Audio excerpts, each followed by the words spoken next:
everyone. Oh my God.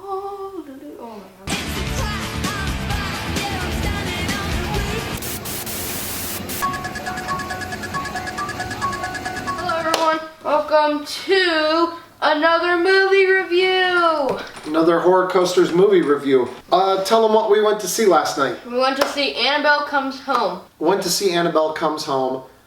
Yet another Conjuring universe movie. So many. They're just pumping these out. I don't know if they are doing so well that they just want to keep making money, or if they have contracts to keep making them. So they're just pumping them out and trying to get rid of, out of the contract. They have to do so many movies. So let's jump right into it. As usual with Horror Coasters, this is no spoilers. No spoilers. So let's jump right into it. So what did you think of the movie? Well, I thought the movie was good. There's definitely a lot of creepy parts. There's a lot of parts that made you jump. And you're like, whoa. And So it's a basic Conjuring movie. Jump scares and some creepiness that kind of makes your skin crawl. Definitely creepiness, and there's that one, there's always those suspense parts and you're like, there's someone right there behind you.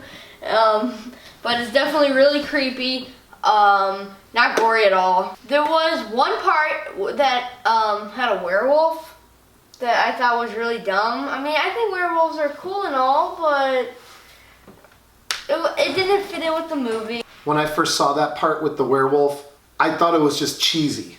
That's the first thing that came to mind.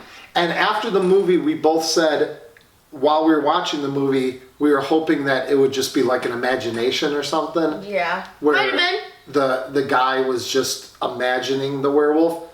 I tend to like horror movies that don't show much. Unless you're the typical slasher, Halloween, Friday the 13th, Texas Chainsaw Massacre, where you have the one killer. But when you get into ghost stories, I would prefer them not to show anything, because anytime they show something, it just looks cheesy.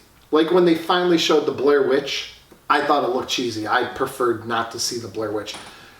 So the werewolf part, cheesy, could have done without that. Yeah, but that did not ruin from the movie. It was definitely a really good movie. It wasn't the special effects were great. All right, about the movie, it takes place in the 70s?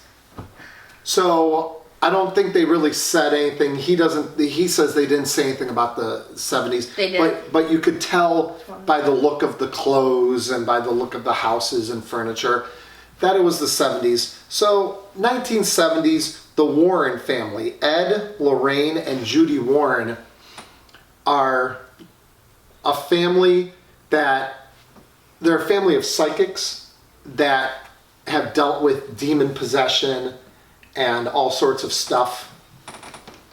And that's their business.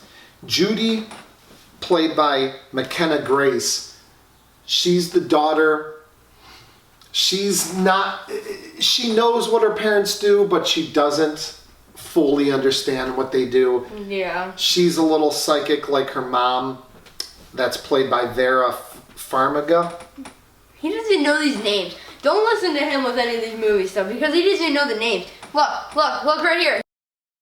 I want to look at all the names, because he doesn't know the names. And it helps me remember the names. And Ed Warren, played by Patrick Wilson. So Lorraine and Ed Warren, they do, like I said, they deal with demon possession. So they have a room in their house where everything's locked away. And one of the items that are locked away is the Annabelle doll. Annabelle is some sort of gateway for demons. Yes. So Annabelle the doll itself is never anything that's going to come and get you. Annabelle is just like a portal to the demon world and allows the spirits to all come up. They have Judy has a babysitter, Mary Ellen, who she's a good kid, high school kid.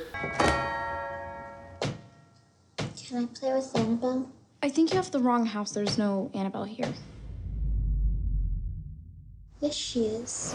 She doesn't really get involved in snooping or anything like that. They saved that for their friend Daniela.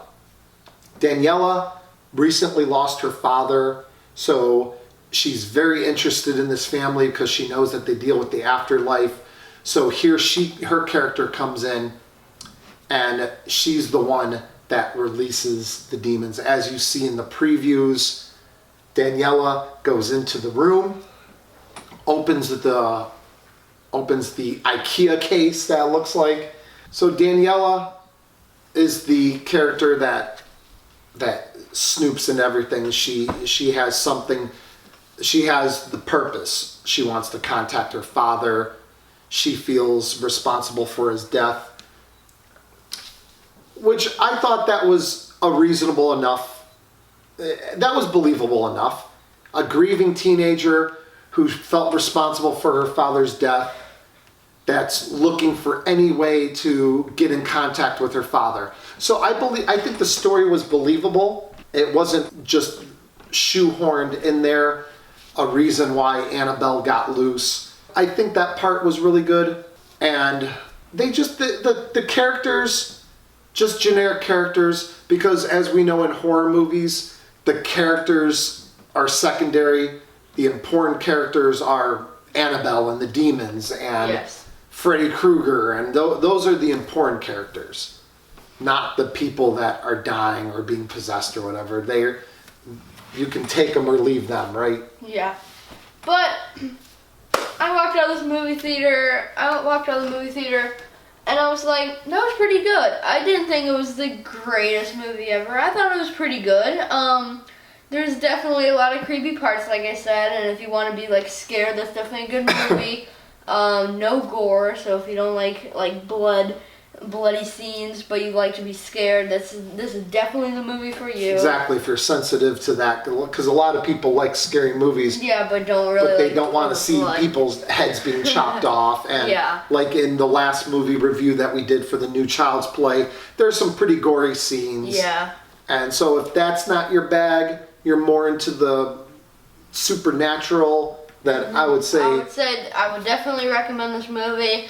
And let's do this final score. I will definitely give it.